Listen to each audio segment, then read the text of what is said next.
Oh, weep, grogna, weep, ninny bong, my TF addicts. This is TFA 1024, the TF addict here, coming to you live from TF Reviewers. That's right.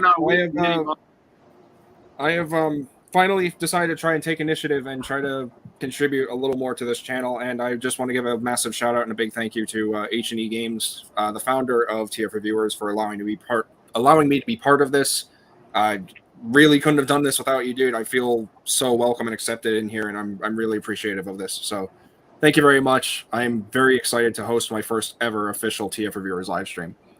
I love you too. I accept tips. Also this. There you go. So with me today, we have a wonderful panel. Unfortunately, some of the guests that I had in mind were not able to take part today due to time complications, personal life stuff. You know how it goes. But with me today, I have a wonderful panel. And starting it off, let's go ahead and start off with the founder of TF Reviewers. Please go ahead and introduce yourself. Oh, me. Okay. So I'm from H&E Games, H&E Toys, H&E Tech, other things. So you can find me generally on YouTube, Instagram, Facebook, Twitch, Twitter, your mom's tattoo on her back. But anyway, it's H&E whatever, and then HaslageNet, HASLAGNET. And how can they find you, JJ? And remember to unmute. All right. Hello, everybody. Yes, it's me, JJ Prime Reviews, or you can call me JJ for short. Now, you can find me on YouTube, which is called JJ Prime Reviews. Of course, the name is right there. And you can also find me on Instagram. I have 2 accounts, actually. No, I have 3 accounts, but one account, 2 of the accounts I don't even use anymore. So you can follow me on Instagram with the name JJ Prime S Transformers Pics.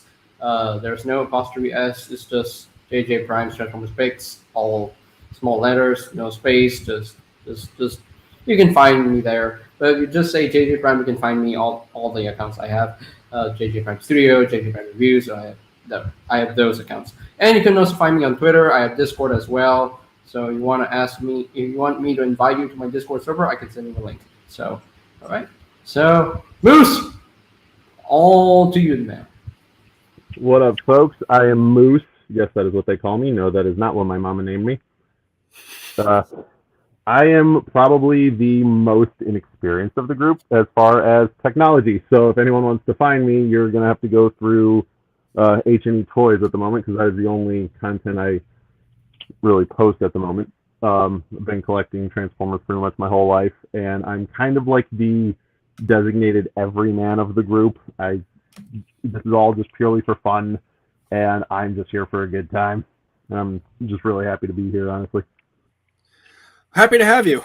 Sorry it was so last minute. I really wanted to try to get at least a bare minimum of 4 people, because I feel like 3 will be a little too small. And again, this is my very first ever hosting on TF Reviewers, so it's a pleasure to meet you. Pleasure to have you. Same goes with everyone involved. And hey, sound out in the live chat, everybody. Let me know how you're doing. Hope everyone's having a wonderful Saturday night.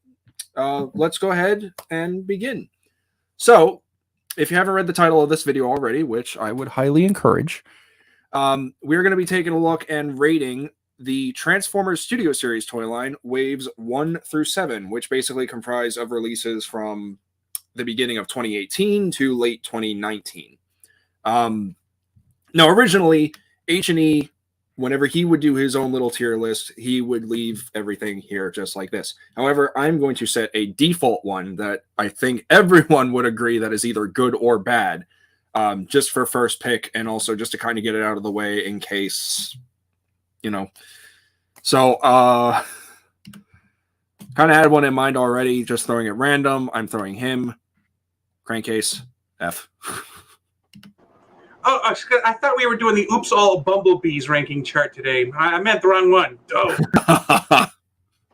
So, yeah, I have very strong emotions towards this release of Crankcase, despite the fact that, yes, it is the Crowbar mold, but they easily could have redone the Berserker mold.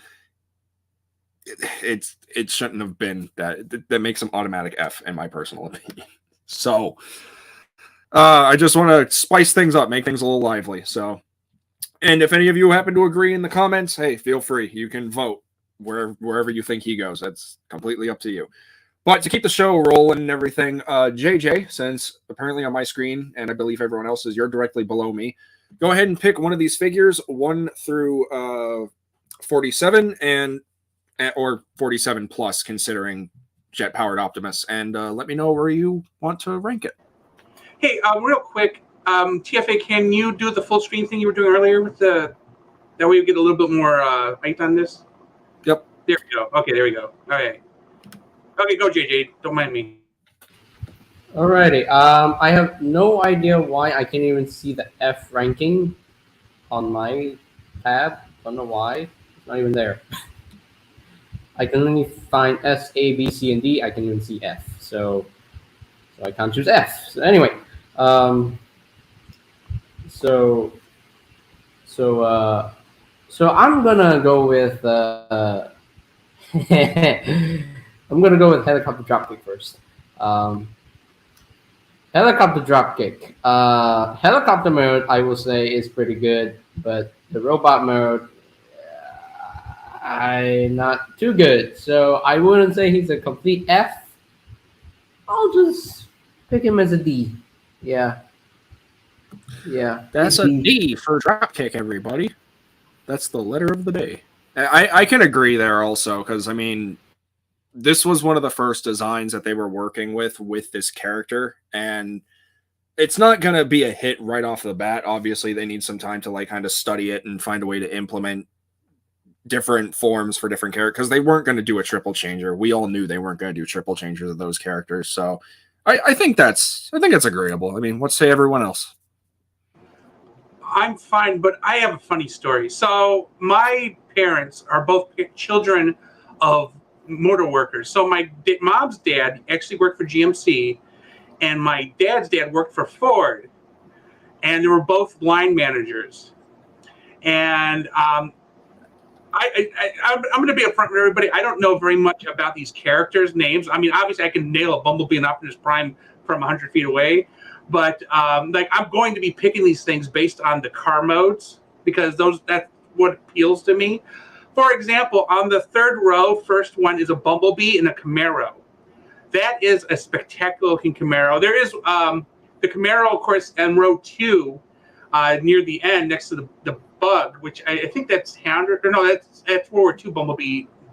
So he's surrounded by Bumblebees. So I'm torn, because I really like the all black hood on the Camaro on the end of the second row, but I also like the stripes on the Camaro on the third row. So I'm going to try to because the difference is the Camaro on the third row is the classic, like 77, but the Camaro on the second row near the end is actually like the 2014, I think, 2012 maybe. Oh man, this one? Yeah, that one. That's the one I'm looking. Yeah, that was the 2017 Camaro.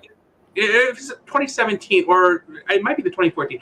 I think I want to rank that one a B. I really like the way it looks. I got my uncle that version in the diecast 124 scale, and it has like detailed motor. It's a very nice car.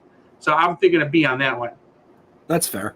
I remember thoroughly being very excited whenever the San Diego Comic-Con was around, and then TLK figures were getting announced, and they announced that Bumblebee, and I just remember losing it, because I was so excited to see the toy for that specific design, and that is easily one of my all-time favorite designs for Bumblebee. So I can agree. B for Bumblebee, D for Dropkick. It's all working out so far. All right, Moose, you are up. Go ahead and pick one of these figures, 1 through 45 now, I believe, and let me know where you want to place it. Well, I don't have a whole lot of these Studio Series, like, Bayverse movies. I mostly collect Studio Series 86.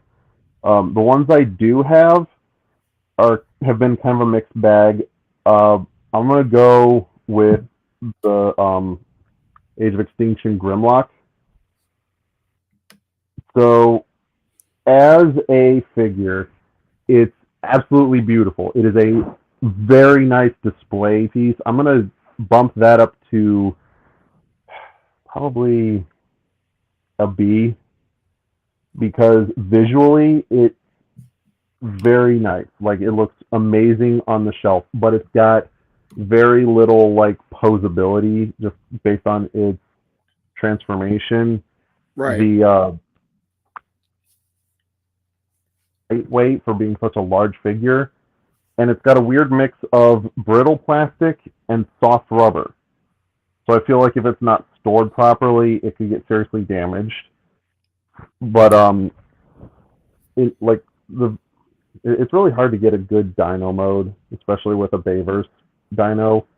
But the bot mode looks fantastic. It is definitely a much needed upgrade from the original retail release from Age of Extinction, both the Voyager and the Leader class. So, like, if I we were to agree. get the rest of the Dinobots in this line, they'd look amazing on anyone's shelf. I'm It's still just holding my breath for the rest of them. Like, I want them, but they keep teasing these Leader classes at this point. I'm basically remaining like hesitant at this rate. So Yeah. Okay, so for me, I think I'm gonna go ahead and pick. I'm gonna go ahead and pick Revenge of the Fallen Starscream. And I think I'm gonna throw him up in A. Wait, what the heck just happened? I mean to do that. There we go.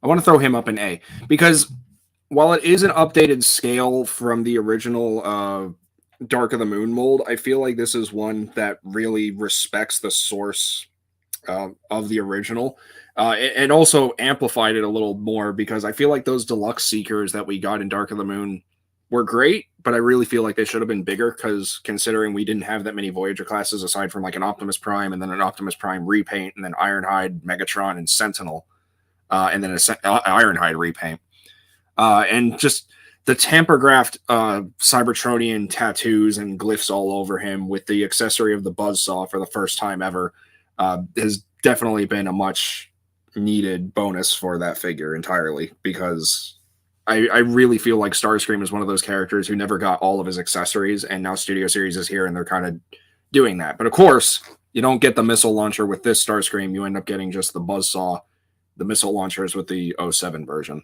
So any disagreements, any objections? I forgot to mention objections. Everyone has 3 objections. You can save one until the very end to move anything here or anything that's already up here at any space you want it to be. And yeah, that's how that goes. So any objections? I don't know if I have the right to give any objections just because of how few of these figures I've actually had access to. But I will respect any and all opinions. I will object any Bs that aren't in the right place. That's fair. All right, JJ, back to you. Who we taking? Okay, so am I free to use my objection on Grimlock first? I will You've not already object passed, any so objections on my Grimlock. I'm just partial to a Grimlock figure, so even if it's a garbage figure, I will acknowledge it's nice for me. I would say yes, but the turn has already passed. Oh, So never mind. maybe next round. Maybe next time. Yes. So, Alrighty.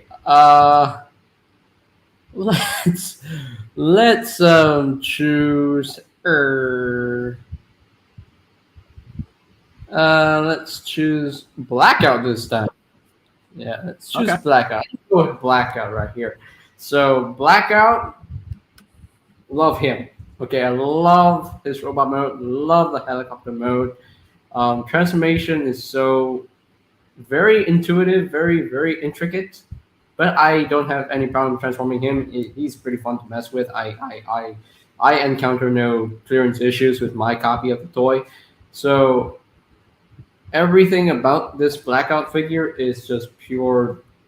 It's pure. It's just excellent. So I'm putting an S tier. I'm not even kidding.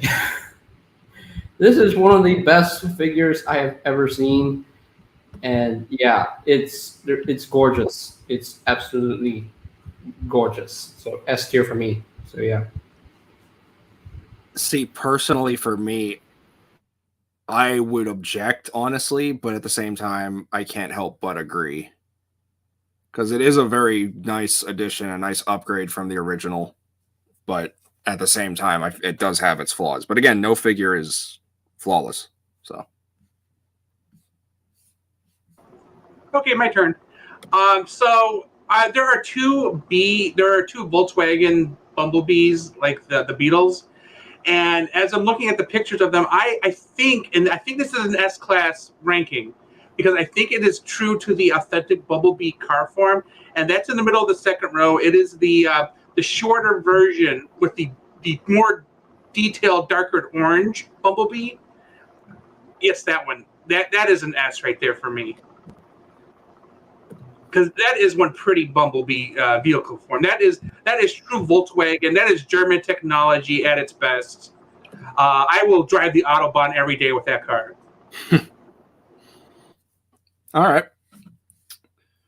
I'm not gonna object to that. I will say though, as a whole for that Bumblebee mold, again, kind of piggybacking off of what I said about Blackout, this is one of those molds where it does have its issues in forms of functionality for transformation's sake and everything, because you're basically squishing parts into a Volkswagen Beetle. A lot of stuff likes to force against each other, but when you get it in either form, I can't help but agree. And it was their first time working with this design from the Bumblebee movie, and I feel like they really nailed it. So I fully agree with you. All right, Moose, you're up. Who's going where? Okay, I'm going to go with the Bumblebee movie Optimus Prime. I'm going to put that up in the S tier for me. It has one of the nicest bot modes. It's got almost no kibble. The vehicle mode is spot on. You put it side by side with the Earthrise vehicle mode, and it's just so very much similar. I just love this figure. The scale is good. The posability is fantastic. My copy has a couple of loose joints, but I don't know if that's universal. But overall, I think this is probably the nicest Studio Series figure that I have. It's an even better improvement if you get the premium finish version, because the paint work on the premium finish one is absolutely gorgeous. And yeah, I mean, again, with a similar thing how I mentioned with the first time working with some of these designs, I definitely feel like Optimus is one of the stronger compared to like Dropkick and Shatter. Yeah. So, all right, it's gonna go back to me. I'm gonna go and take a simple one. I don't want to get too like complicated. I'm going to go ahead and take Cogman, and I think I'm going to actually go ahead and put him up in B. If it'll let me. It's hard working with a full screen. I want to put him up in B because his original TLK release was fine the way it was, and I understand the reason why they basically re-released this, and that's mainly because of lack of availability, because he was part of the final wave. He was basically part of a revision case. So I feel like them adding him to Studio Series was a wise move, and also it was a nice way to kind of recreate the Aston Martin that we saw in the movie, because the one that we saw for the TLK toy was very like bland, no color whatsoever, and they just slapped a nice metallic silver paint on him all over, and I think it's one of the most gorgeous looking Studio Series figures included. Plus, it's the only Headmaster Studio Series figure. Well, I say that, and then I forgot about Thundercracker, but the only functional Headmaster where it's actually his head can transform into his actual little Headmaster robot mode, and then can combine with the car like a Transtector. So that's really cool. Yeah, I don't see any issues. He's not an A, but he's not worse than that either, or he's not lower than that either. So, all right, JJ, back to you. Yeah, I agree with Cogman. Yeah, it's a nice figure. So let's see. Who should I pick Now, I'm gonna go ahead and pick Jetfire now, and Behold the eternal glory of Jetfire. yes, Jetfire. Oh man, I got the original leader class mold for Jetfire from Revenge of the Fallen, and I was like wondering, could they make a better one? And then a few weeks after that, after I got the original leader class one, this 3 series Jetfire got revealed. I was like, whoa. And his robot mode is just absolutely beautiful. Jet mode, really good. Has a lot of locking points for everything compared to the original leader class version. And the transformation is very intricate, but I can transform him with it. It's very smooth. It's enjoyable, and yeah, S tier for me again. Yeah, this figure is glorious, absolutely glorious. Don't worry, he's not staying there. There we go. Yeah, one of those times where I can't help but agree. The only thing I don't like, and I don't know if it's accurate for the sake of an SR-71 Blackbird, but those little yellow dots that he has on him, like he just has one on his foot and then he has one on his actual jet mode. I don't know if that's like realism reflecting onto that or not, but I just know it bugs my OCD a little bit, and that's like the only thing I have to complain about him. And probably other than that, and basically splitting him apart for trying to combine him with Optimus, because I feel like those clips can break over time, and I have heard horror stories of those unfortunately breaking. So this is where I was going to interject. Was like, as I have the remold of him, I'm not a fan, and his legs stick when I try to transform him. I feel like he's more of a B or a C. Like, okay, so if you say B or C, so C would put him up in B, and then B would put him up in A. So let's have the audience vote, A or B. Guy. All right, audience, you heard it here. H&E wants to vote for Jetfire to go to B or C, so you guys decide, where does Jetfire go, B or C? I wanted to go to C, but they have to pick A or B. So yeah. And while they're waiting, so A or B.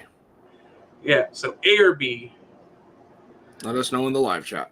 Yeah, because when they did the re-release for X-Bands, it is such a pain in the ass just to get the legs to the flip around for the feet to stand up, and then like I don't know if Jetfire has this. I suspect it does because it's the same body. The loose waist area where the back end of it attaches to it, and you fold down the nose, I guess. Mm-hmm. And it's all kinds of sloppy. It looks good. Don't get me wrong. But the actual build quality makes me question why couldn't they have secured more parts to make it more stable? Okay, we got 2 votes for A out of the people who are watching it, so I believe we are moving Jetfire to A. But that's all right. And that is one thing I also didn't really care a lot about Jetfire, as well as like the whole nose cone transformation, because it's basically forcing parts against parts and trying to like make everything compact. Plus, you have that. Go ahead. It's so confusing because you got to like fold it backwards, and then like you have to get into a position in the back. It's mind-boggling. I've transformed it 3 times, and I said, you know what, this is garbage. I mean, I love the look of the transformation. I love both forms, but getting from A to B sucks. Well, that's one of the things with a lot of these figures too, is like they can look gorgeous and their transformations can be absolutely terrible. And I'm not going to say Jetfire has a terrible transformation. I will say it's more frustrating going from robot mode to jet mode. But there are frustrating and annoying segments of that transformation to robot mode that I personally don't care for, and I wish were improved. But given the fact that this is already a upgrade from a leader class in 2009 compared to now, I feel like this is as good as it's going to get. So, okay, so I think it's my turn anyway. Yeah. So I want the 7. I think that's the 77 Bumblebee in the top, the first row. This is 77, right? 76. Yeah. Very good card, because there's 2 of that version of that card. There's another version that has the damage on it. Yep. But I want the clean looking one that is the first row, first one. Okay. And I was born in 77. So that's my car year. And I dig the look. Again, I love the black striping on it. And then it has like a low end spoiler in the back. It's kind of just like a fin. So I'm thinking a B. I can agree with that, especially for this version, because when this one first came out, this was one of the most problem-prone figures of Studio Series, because every time people have tried to transform this figure, the very first thing that would happen is the windshield and backpack would pop off every time, because there was no pin installed to hold that in one place. So every time you tried to transform it, that whole backpack would just pop off. Thankfully, SS27 right down here improved upon that and added that pin later on, which justified the re-release. So for those of you who have the SSO1 and just want to keep them in a car, now you have that option, and now you have that Bumblebee to use for stop motion or whatever. Basically, use this one as a prop, or get the buzzworthy Bumblebee version. But yeah, I can agree. I have no objection. Anyone else? I got no objection, except for the fact that my copy stays together when I transform him, because you can transform him. Objection. That's a bragging right. Because every time I tried to do it, that stupid thing would just constantly pop off, and I remember wanting to chuck it against a wall, but I didn't. Yeah, it's doable. It's doable to transform this figure into vehicle mode without anything popping off. It's just you just need to be very careful about it. Yeah, it is doable, but it shouldn't have to be doable. It should have been a simple pin through that whole section there. But for some reason, they didn't do that until 26 numbers later. So, hey, whatever. It was fixed eventually. And it gave us a more accurate version of what he looked like in 2007 anyway. So that's pretty cool, too. Yeah. All right, Moose, you are up. Who is going where? Will someone get the S God tier, or will someone get the F2 tiers?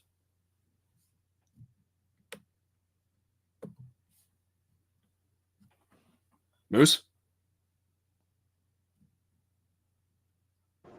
He unmuted first. Oh, did we lose the sound? His mic died? I don't know. Yeah, I see he keeps unmuting, but we can't hear him. Ah, nuts. Technical difficulties.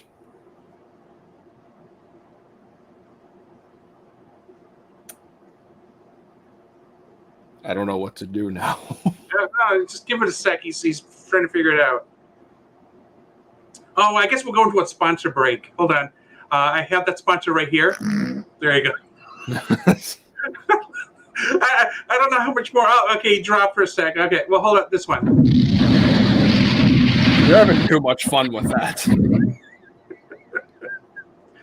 Well, you know what? Since he has to figure out whatever the problem was with, well, I guess you go ahead and TFA and like pick something, and then we'll let him come back and like catch up. Okay.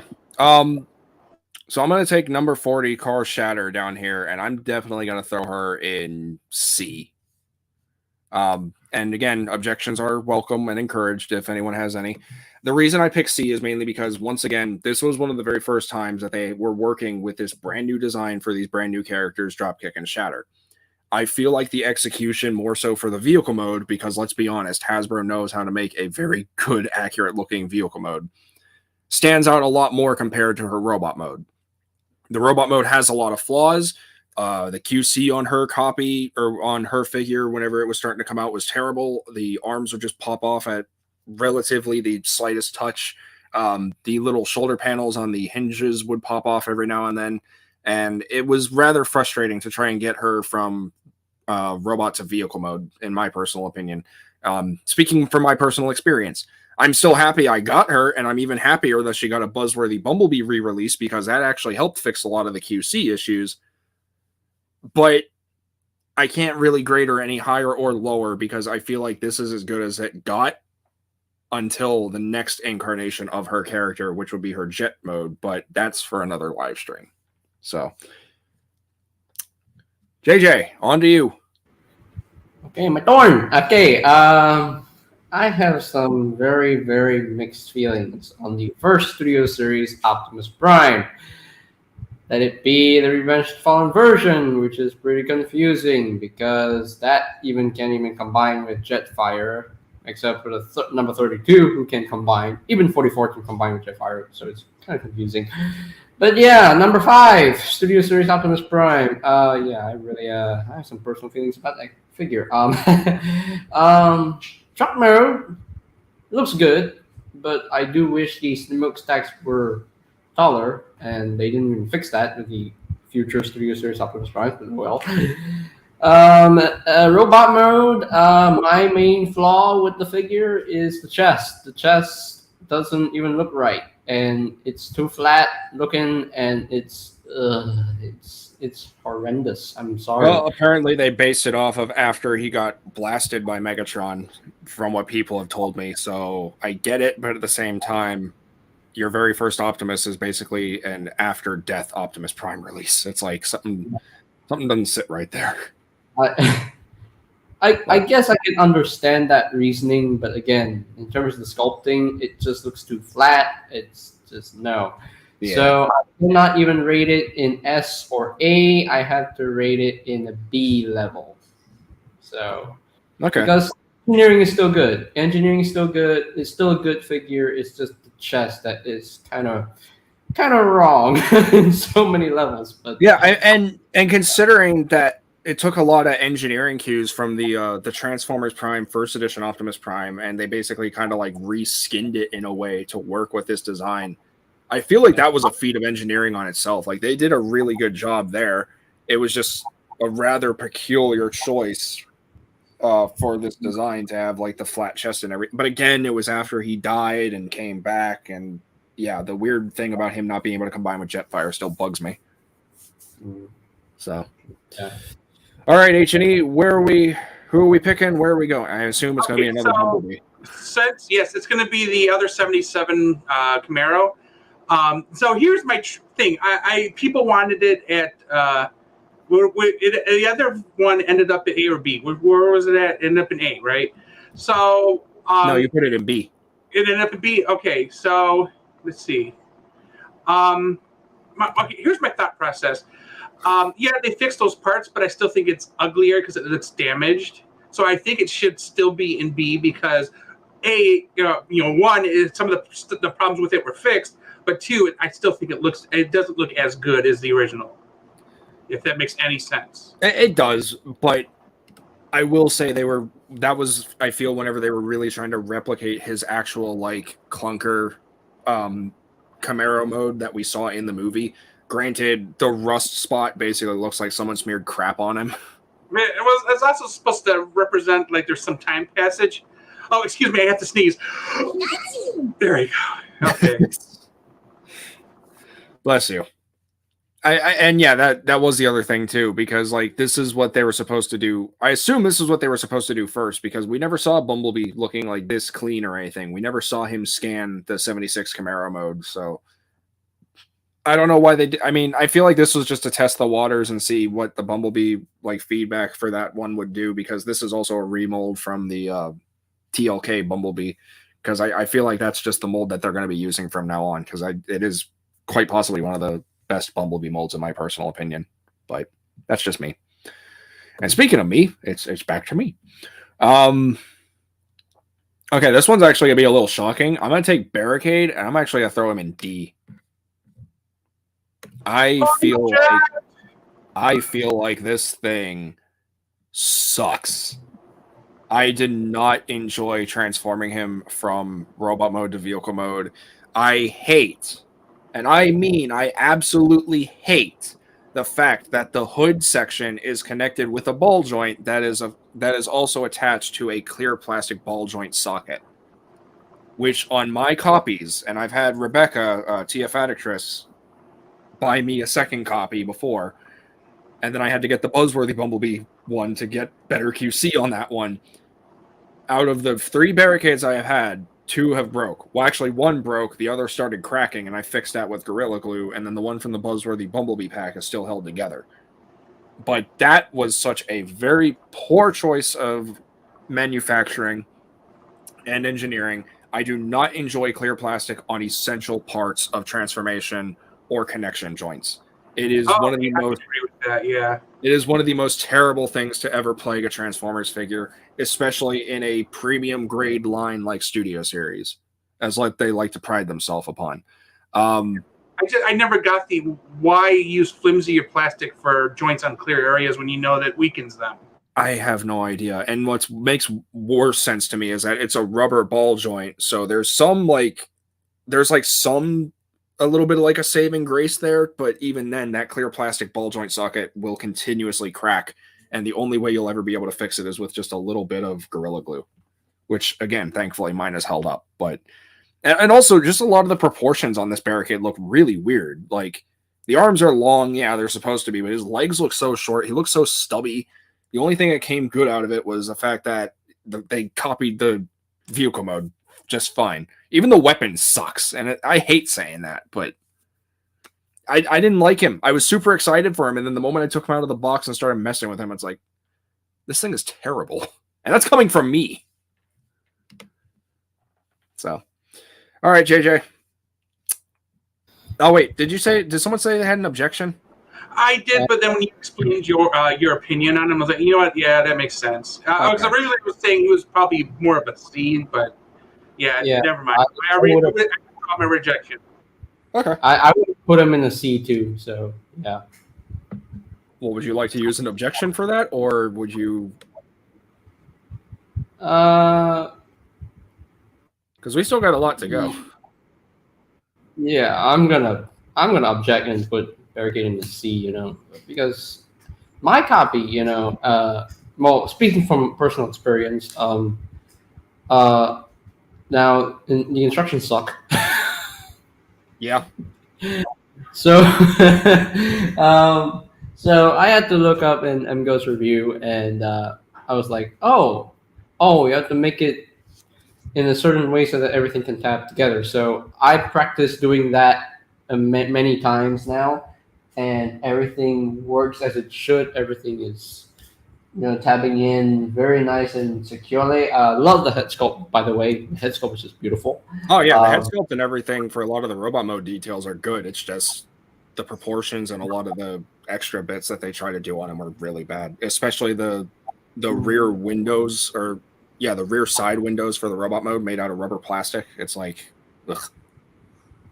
But you object. Oh, sorry. Continue. Yeah, I'm not sure if I can agree with the proportions being weird, because I look at him and I'm like, looks good, the proportions. I don't know. His legs look he just looks kind of stubby to me. Like I feel like he should be slightly taller. But that's. I mean, in the movie, Barricade was, had chicken legs. So yeah. Yeah, that's true. Okay, so you want to put him in C, but that would kind of, well, that's just you, but I don't know. I want to get the audience involved on this one too, actually, because if you want to put him in C, he would still stay in D, if that was the case. So I'm going to leave it to the audience. Oh, hold on. Well, technically, if JJ wants him in C, he's voting for B, though. Oh, B. Okay. So that would just put him in C anyway. Okay. All right. Never mind then. It's kind of hard to keep up with that system. Well, okay. It's a law of averages, so yeah. All right. So the reason why we would do the audience vote is if we move it so far up that there's now 2 spaces in between. Oh, okay, got you. So if someone was like, he was down here in F and someone wanted him up in C or something, then okay, right. I get it. All right, we'll keep it up at C then. But I still stand by everything I said. I absolutely hate this thing. Okay, that was my turn. Yeah, so now it's JJ. Now it's officially your turn to pick one, and yeah. Right. Okay. So, who we're picking? We're gonna pick one of the laziest repaints, in my opinion. KSI Sentry. What did they do to you? What did they do to you? What did they do to him? What did they do to you? Head sculpt is perfect. It's screen accurate. I get it. Yeah. But wrong vehicle mode, wrong robot mode. I was expecting a Chevy Trax alt mode from this figure, and they failed. So F. I'm sorry. It has to be an F. I'm sorry. It has to be an F. A hard F. They failed this boy. They failed KSI Sentry so hard. Well, you also have to keep in mind as well, in Age of Extinction, there wasn't really one KSI Century. There were multiple. Like, there were cars that transformed into McLarens. There was another, I think there was actually another Pagani aside from Stinger as well. So there were some Lamborghinis too. So it's not like they were going to neglect the Chevy Trax, because if I remember correctly, there's still a leaked listing out there for a Studio Series Trax. So I agree, but at the same time, I have to object, because I feel like this one gets a lot of people, like, it gets the goat for a lot of people. Everyone just immediately starts bashing on this thing just because it's a repaint of Stinger, like repaints of Transformers that never existed. And frankly, if I were to place him, I'd say he'd go in. I'd put him in C, which he would probably go in D.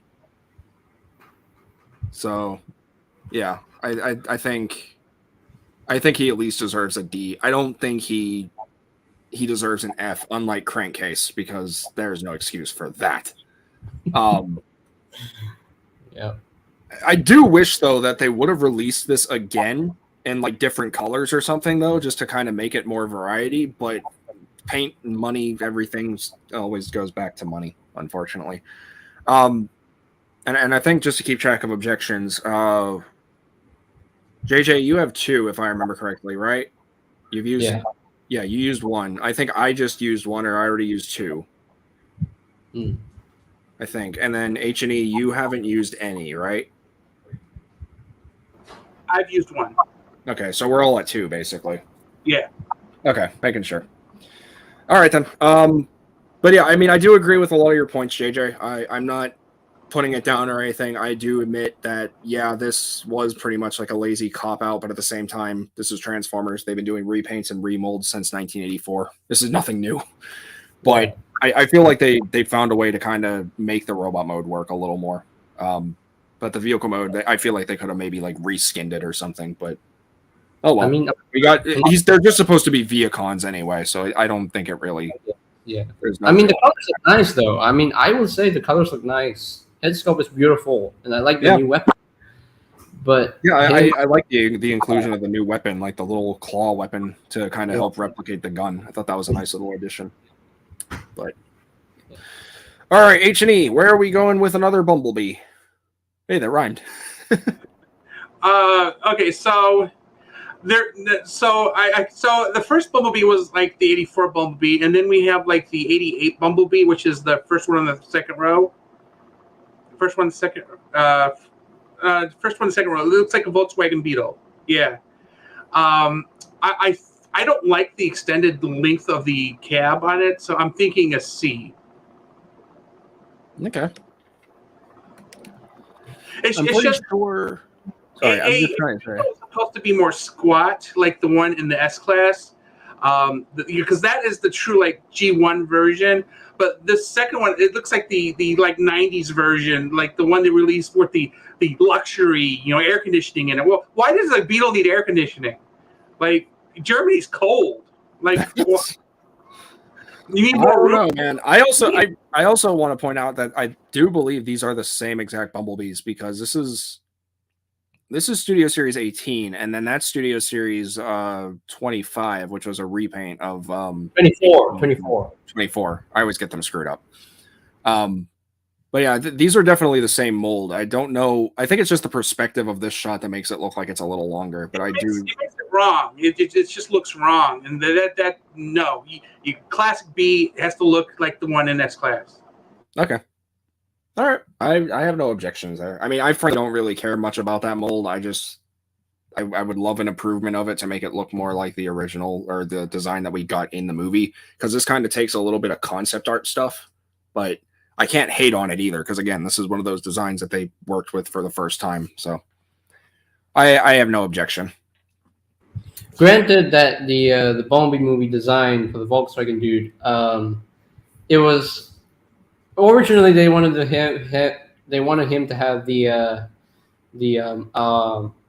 wings in the movie, but then they changed the design to have the flatter wings on the back. Mm-hmm. So and the figure already came out, and they couldn't even change it. So it's kind of too late. So time management. I mean, the original concept design for Volkswagen Bumblebee looked wicked. Like that thing, and I mean not the cutesy one that we saw with the doorway. I mean, like there was like a Michael Bay version of a Volkswagen Bumblebee concept art going around that made him look absolutely wicked. Like he looked so cool. I wish I could find it again, but it was so cool to see. Like I would have loved that version at some point, but well, now we got the Bumblebee rebooted universe, so that's cool. All right, back to me. I'm gonna go ahead and take Studio Series 04 Ratchet, and I'm gonna stick him up in C.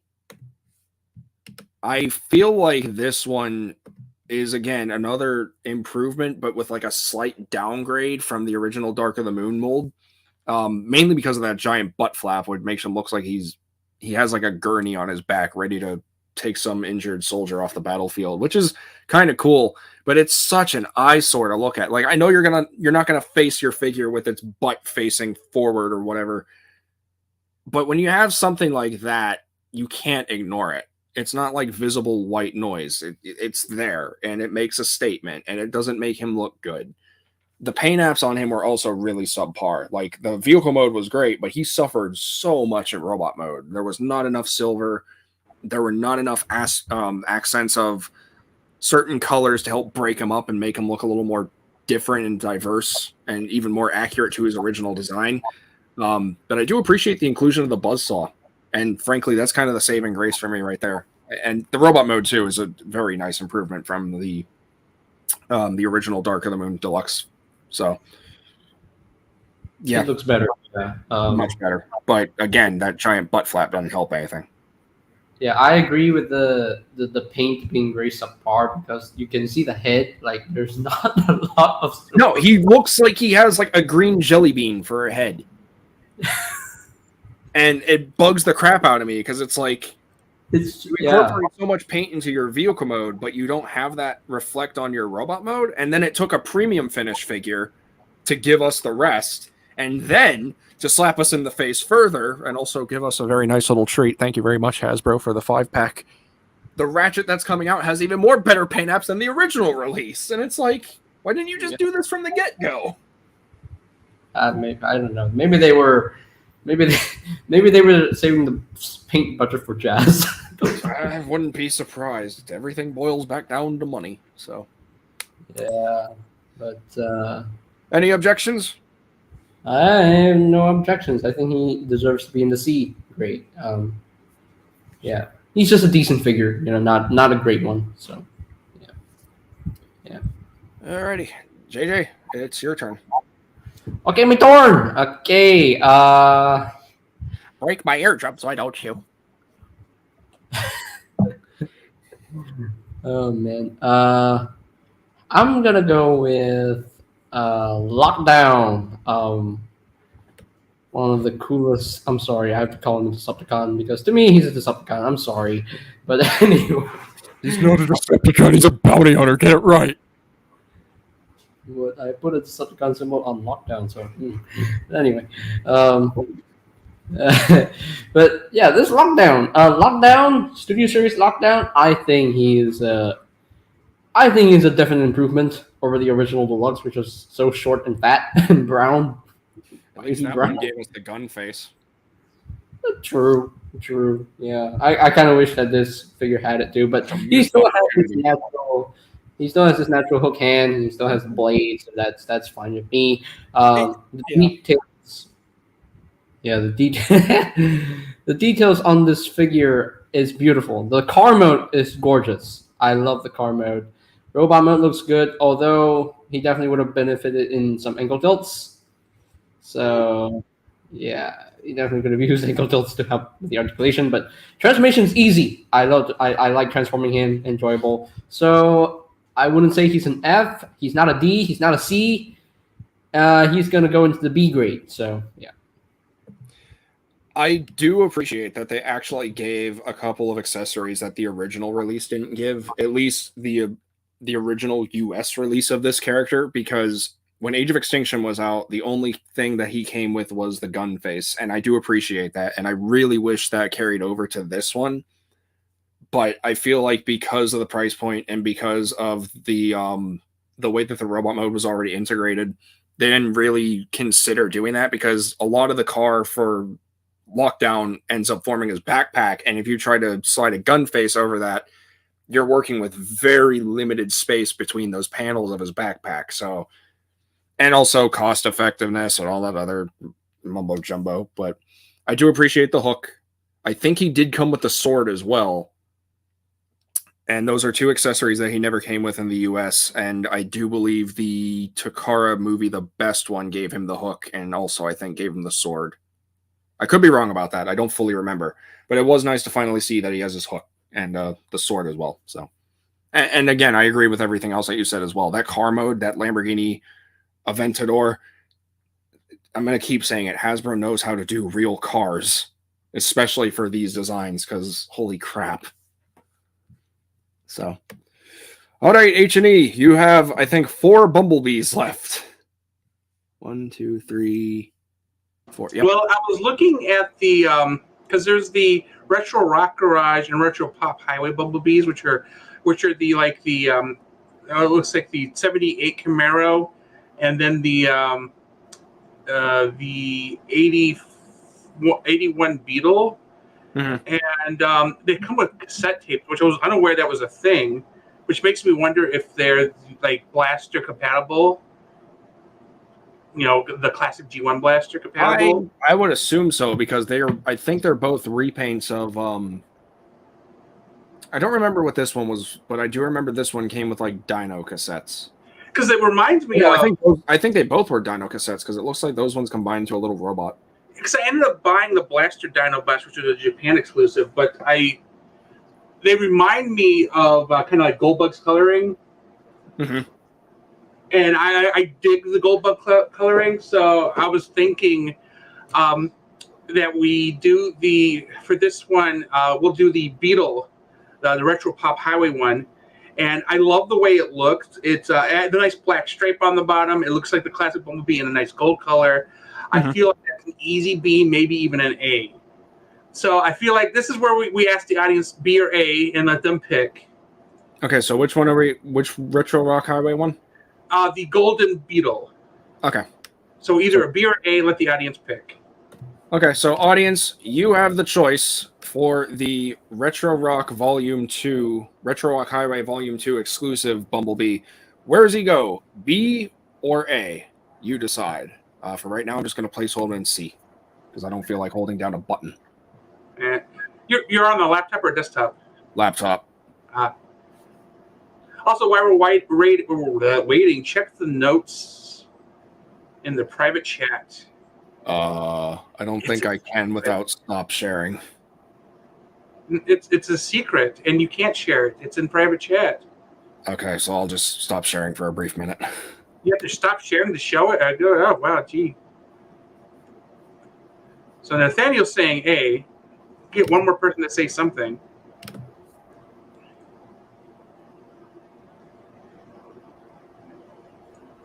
Because I think the gold look pops on him. That's why I'd say he looks better.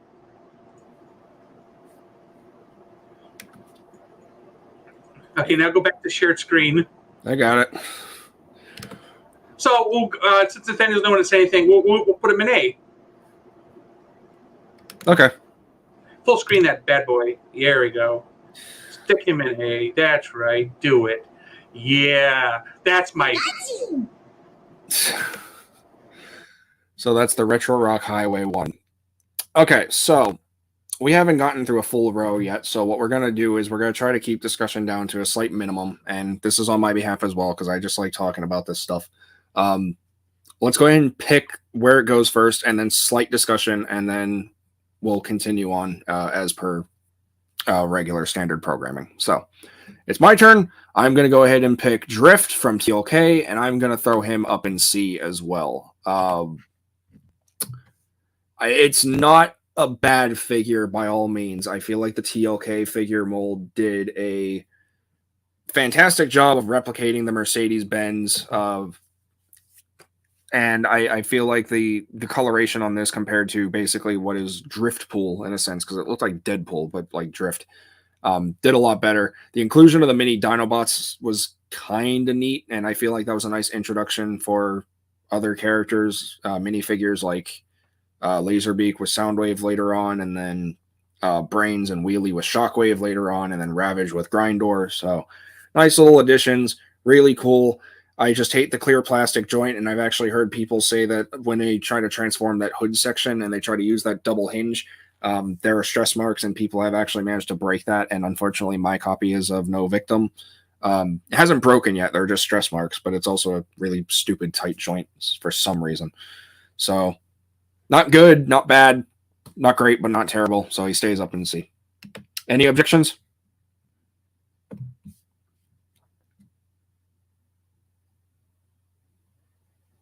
Hello?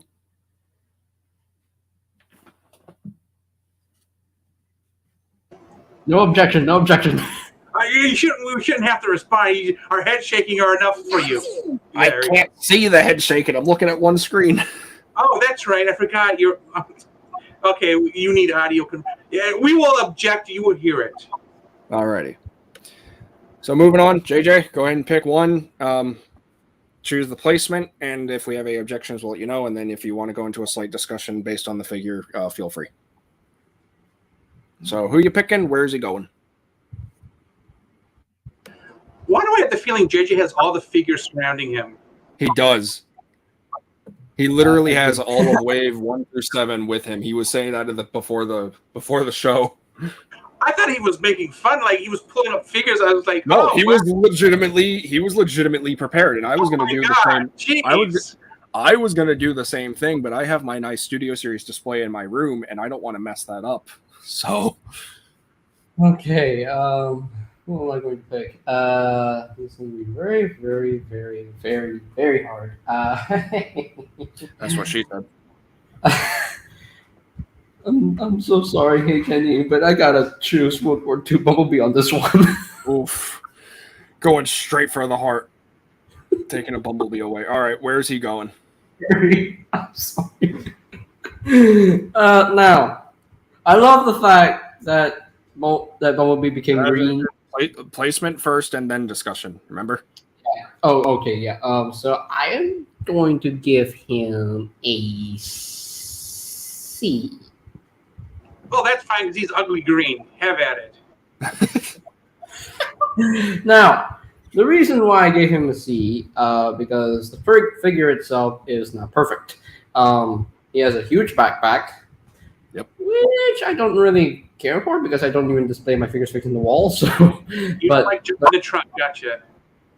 Yeah. But he has a huge backpack. The shoulders, they don't tab in very securely, and that's been unfortunate. It doesn't have ankle tilts. I wanted him to have ankle tilts, but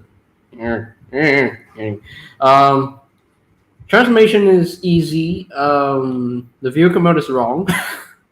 But I mean that's pretty easily known because I'm pretty sure they can't make a marketable toy off of Hitler's car. That is definitely understandable. Although it's the wrong vehicle mode, it still looks good.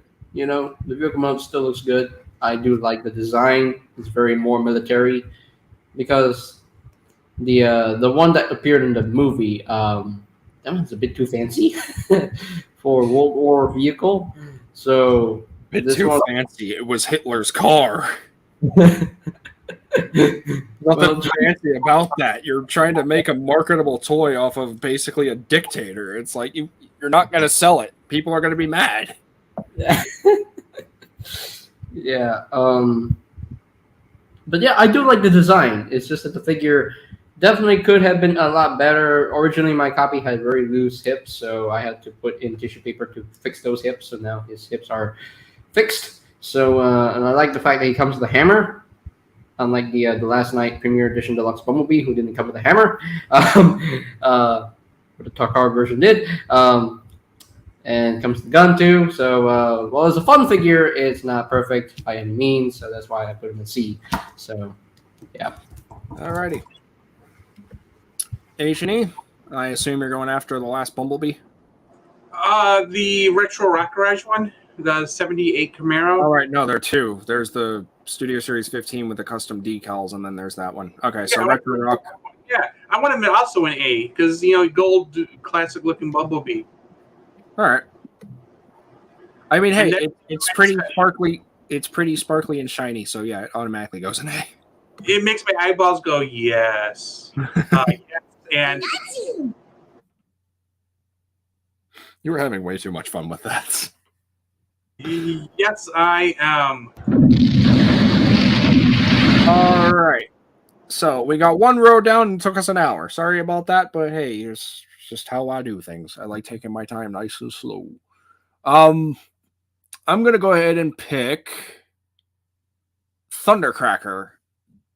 And this is mainly bias, and also a shout out to my buddy, a non-affiliate of TF Reviewers, but a good friend of mine, Derivative Films, because he was the one that actually helped me acquire this boy. I am throwing Thundercracker up in A for one sheer reason. He has a spider face as a headmaster, and I adore that. Because when this thing was first announced, I had no idea why Thundercracker was in Dark of the Moon, or even if he was in Dark of the Moon. I was very confused at the use of Nitro Zeus's mold, but all I know is when I saw it, and I saw that new head sculpt that was also Titan's Return Headmaster compatible, I was just like, yes, I need that, because then I can give any character with Titan's Return capability a spider face. And also the coloration and everything just makes him look really, really cool. And there are obviously like display options for how you want him in robot mode. So if you don't want him to just be like a carbon copy of Nitro Zeus, you can actually like unfold the wings and give him more like a traditional G1 Seeker kind of look, which is also a nice little bonus. So yeah. All right, JJ. Okay, so Thorn. Nearly blew out my speaker, bro. I'm sorry. I'm sorry. I speak very loud, but anyway. It's chill. So, who are you picking, and where is he going? Is he going in the S tier, or is he going into the F for tiers? So I'm gonna go pick the helicopter drift, and he's gonna go into the A tier. Now, Okay. why I pick him as an A tier?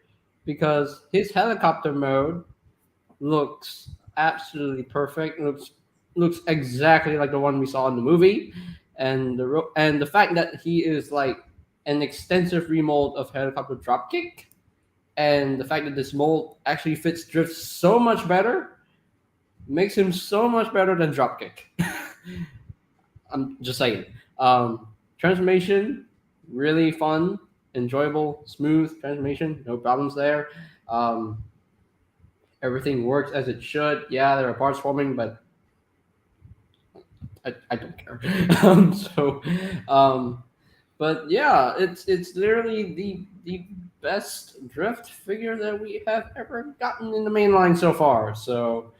And the only helicopter, well, I would say the only helicopter drift, but then the Age of Extinction one was a repaint of a Dark of the Moon Skyhammer. But I will say this is the more accurate helicopter drift, and I absolutely love it. Mm-hmm. Yeah, he's staying in A tier for me. So yeah, I can agree with that. All right, H&E Games, or H&E, where are we going with Bumblebee? Yeah, so Age of Extinction Stinger. Because I like the fact that he's a drift car from Bacani. Also, the fact that the Starburst orange, or maybe the strawberry red color with that black. I love the way the lines go and how the colors kind of merge together in the at the back end. I don't know. It just looks really good. And then this particular toy you can have side mirrors on or off of it, and I think it looks better without the side mirrors. Wait. You can take off the side mirrors? Yes. I never knew that. Yeah, it's clearly. I think it's an A car. It is definitely a ranked A vehicle.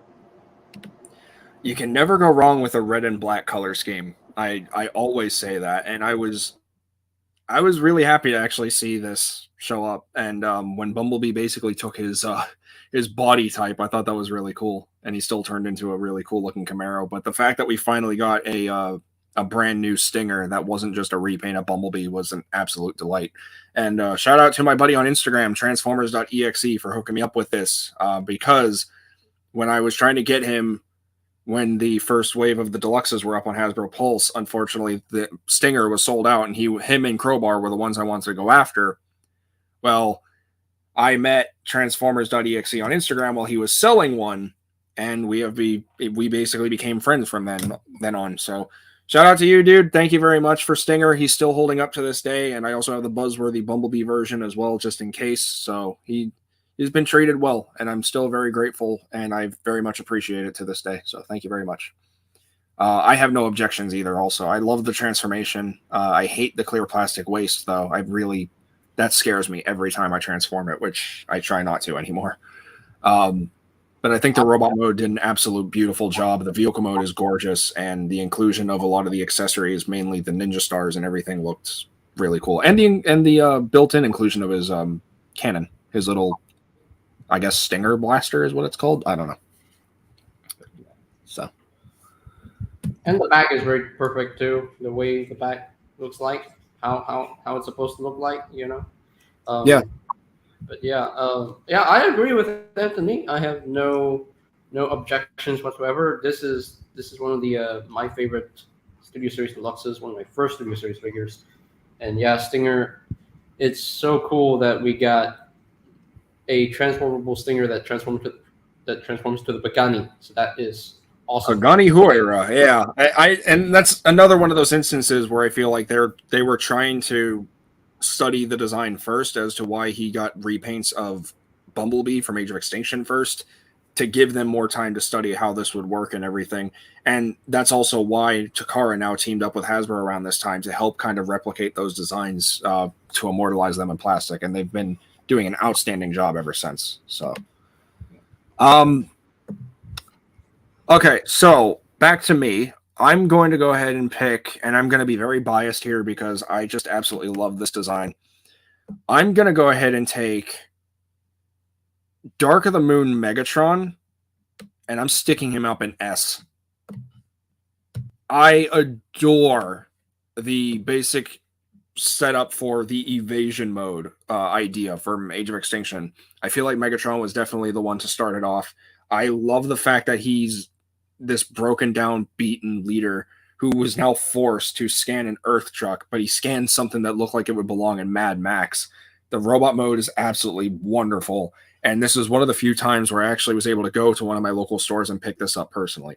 Granted, I had to go about half an hour to an hour out to the next town, but still, Florida managed to get him on the same day he was sighted, and I was very happy to get him because this is my all-time favorite design for Megatron, hands down. I do kind of wish, though, he didn't have so many, like, gaps, but, I mean, again, I don't care for gaps, and I don't buy gap fillers, so... But they definitely captured the truck mode and the robot mode very well. And they also gave him the poncho and the shotgun, and they came with a little Igor figure, too, so it was cool. Yeah, All right, Jay. I have no objection here. Yeah, with Dark Moon Megatron, no objection. I agree with you every step of the way. It's a definite improvement over the original Dark Moon Voyager. The Dark Moon Voyager, while it is a good figure, it's kind of too skinny. So, yeah, the Leader Class 1, yeah, it definitely captures the look even better. It transforms better. It has better engineering. The way it transforms is this, that long truck and transforming into a very, a robot mode that it's almost the same size as Revenge of Fallen Megatron from the Studio Series line. Yeah. And yeah, it's amazing. It's absolutely amazing. So yeah, I got no objection here. So my turn. I have to go softer because I don't want to destroy the speakers. You're all right. It was just the one time it happened. I was like, whoa. Yeah. It's sound set to auto adjust if he gets a little too spicy. All right. Okay, so I'm gonna go with KSI Boss next, and I'm gonna put him into the A tier. Now, a little bit of a discussion here. I originally never wanted to get KSI Boss because I already had Nitro Zeus, and I'm fine with Nitro Zeus as it is. I don't even need another figure of the same mold. But then, he was being sold with long haul as a set of 2, so I just screw that noise. I'm getting KSI Boss 2. So Gotta love those case assortments. They don't give you a choice, or they give you little choice. yeah. But then when I opened him up, I fell in love with the figure. I fell in love with the new paint job that he has. Look, I even have him just right here. He just looks. Oh man, the paint work, the sewer paint work, the shinier bronze gold paint work on him, it just looks gorgeous. It just looks beautiful. Yeah, those copper accents that they put on him really pop. Like they really help complement him, especially with that nice metallic silver. Because whenever that was first shown, that blew my mind. Like I never thought something like that would look so gorgeous. And I kind of wish that the Revenge of the Fallen Megatron had that as well, like he was originally teased as. But oh well. Yeah. So yeah, and I know that he never transformed in the movie, but granted that Nitro Zeus shares like a similar design with KSI Boss. I'm pretty sure that KSI Boss would have transformed into a jet if he actually transformed in the movie. So I'm pretty sure. So overall, this figure is great. Like absolutely one of my favorite Forger class figures from the Studio Series line. And I think it works. It works very, very well. It looks exactly like KSI Boss. Looks like him. One thing he definitely could have benefited if he had ankle tilts. I would have put him in the S tier, but without the ankle tilts, he's an A tier for me. So you can't help but notice that's an ongoing pattern right there. Is you're focused on those ankle tilts. I find that kind of funny. I get it. Everyone has like their favorite point of articulation. I found that a little funny. Also, the one thing I never really cared about KSI Boss is the fact that they never really tried to do anything different with his head. Like it's still just Nitro Zeus's head and the box. The box for KSI Boss has Nitro Zeus, but then Nitro Zeus has KSI Bosses, and it's like it needs to be flipped because it don't make sense. Yeah. So, all right, I have no objection, honestly. Then again, I'm very easy to please, so of course I have no objections. H&E. Okay, so this is one for Lazy Eyebrow. I'm going to pick Shadow Raider to go into A. Now, Shadow Raider is a Lamborghini Aventador, and I understand he's a retool lockdown, and I think he also is supposed to be able to wear Ratchet's weapon or something. But I just like the Lamborghini Aventador's body. It's just a very nice look. So definitely A on that one. All right. I can agree there. This is one of those instances, though, where I kind of wish that they kind of included the masked face for lockdown, but it's kind of cool because you can if you have more than one copy anyway, you can always interchange them. So that's really cool, too. I do like the orange. It kind of gives me like a hot rod vibe, but this is also accurate to some of the vehicles that we did see in Age of Extinction. Granted, they were more the KSI bots and not Shadow Raider because Shadow Raiders never really transformed. So I assume this is more of like a concept-based kind of thing or a merge of ideas in a sense to make a retail toy. But I enjoy him. I think he's really cool, and I do love the fact that he basically does come with the spark extractor. So that's a nice bonus to give to Lockdown. Okay, I need to get the favorites out of the way. I'm going to take Dark of the Moon Optimus, Studio Series number 44, and once again, I'm putting him up in S because similar to how I felt about Megatron, this is exactly what I wanted from Dark of the Moon Optimus when his toy first came out. When we got the Voyager class from the original Dark of the Moon toy line, I was kind of disappointed because he didn't come. I mean, it's a Voyager, I get it. But I was still kind of disappointed because it didn't really capture exactly how Optimus looked in the movie. It was more, he was a little lanky in some pieces, and he was like butch in some areas and like weak sauce in other areas. He just looked really weird. They gave him like these weird solar panels on his forearms and the front of the truck, and it didn't work for me. And then the Ultimate Optimus Prime came out, and I'm like, okay, this is an improvement. This is better. I like this, but I still want more, because they basically made his trailer into a jetpack that made him look like a butterfly. So when this was announced, I lost my crap, because this is the very first Optimus Prime to have his trailer transform into the jetpack and also the weapons platform, accompanied with the handheld Energon sword that he actually used in the movie, the Energon axe, and the two guns that he uses for the jetpack. And it's such an absolute wonderful figure that exists. This is something out of my dreams that I wanted from 2011. And I'm so glad. And the shield, thank you. Well, I don't really care for the shield because he holds it like a gun and it looks stupid. Like, yeah, you can adjust his wrist and hand to make it look like he's holding it, but you shouldn't have to. It's a shield. Like, couldn't have molded it as the handle. But either way, I was ecstatic when this was announced. I'm very glad to have it now to this day. And I encourage anyone to go after it, even on the aftermarket, if you can. Because, good God, I love this thing so much. I did a whole review on him as well. Feelings are exactly the same. So, anyway. Sorry, JJ, your turn. Yeah, no objection, with the Darker Moon Prime. I think, yeah, great figure. Yeah. Definitely could have benefited in some extra paint. Yeah, I mean, that's one of the other minor things I have about, because it's like, I'm not a paint fanatic, but he does what he's supposed to do, and he looks good doing it, so I can't really say anything else negative. But other than that, yeah, who's going where? Okay, so now I'm gonna choose this bot because I absolutely love his design, despite how weird he looks. So I'm gonna go with Hightower, and I'm sorry, he's going A for me. He's going A? Yeah, he's going an A. I'm sorry. What? But nothing to be sorry about. He's goofy looking, but that's one of the best things about him. The reason why he's an A tier, because I just love how goofy he is. I just love his design so much. I don't know. I just love him so much. The little T-Rex arm is just cute and just so murderous. And I just love his design.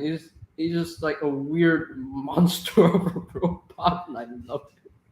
I love him. And I love his Yokomo too. I love his Yokomo too, and the fact that he can actually combine with his fellow Constructicons makes him even better. So I'm very impressed that they managed to make a deluxe class Hightower after over 10 years of his original release as a Legends class, because him, Scrapper, Scrap Metal, and Overload got the shaft in the Revenge of the Fallen toy line, and it always bugged me.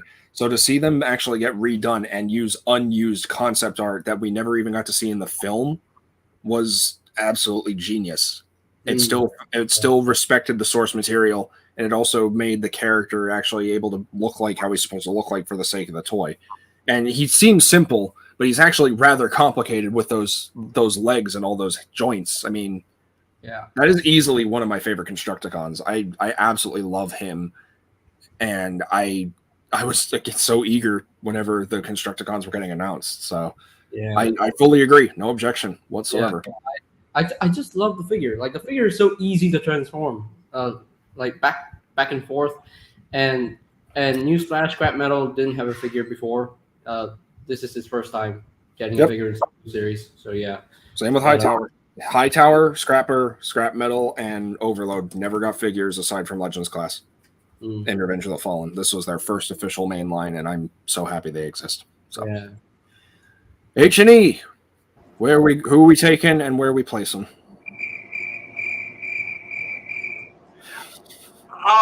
So I'm going to go with, I think I'm going to put it in B. It's going to be the 73 Javelin, which is Dropkick. Okay. Just because it's pretty in blue. Not because I hate the character in the movie or anything. I wish his character was explored a little more other than, typical bad guy, but yeah. All right, we have one emotion. It's anger. Yeah, that's pretty much the sum of all Decepticons in the movie. Oh, we're evil. Yeah. Okay. I'm going to try and make this one very quick because we still have a little bit to go and I don't want to drag on for almost 2 hours, but I'm having fun. Is everyone else having fun? You guys having fun in the live chat? Let me know. I'm going to go ahead and get another one out of the way. I'm very biased towards it. I already mentioned it before. I am going to take Studio Series number 48, Universal Studios Megatron, as seen in Transformers The Ride, and I'm putting him up in S again because I love the restored look compared to the battle-damaged, war-torn look that the Dark of the Moon one had. And I kind of wish we got to see this in the movie. It was kind of like a pre-evolution stage from him kind of being battle-damaged and war-torn to being repaired and regenerated to building up to, in a way, I guess, Galvatron for Age of Extinction. At least that's how I look at it. But I love the silver. I love the gray. I love everything about this figure. And the fact that he's an exclusive, yeah, it kind of sucks. But thankfully, Hasbro Pulse was the one to supply this for me. So very grateful to have it. And I actually did get to go on Transformers The Ride when it first came out, like at its very first release. I got to meet the actor of General Morshower. I got to see Optimus and Bumblebee for the opening ceremony. It was an overall grand time, and I really enjoyed it. So, and I got evac that day too. So, I want to go back, but money, distance, life, it happens. So, yeah. Yeah, no objection here. What's funny is that people bash on that repaint of Dark Moon Megatron just because of the dull gray. So, I don't get the hate, but okay, yeah, sure. Okay, so who will go in here? Who will pick? Who will pick? I am going to go with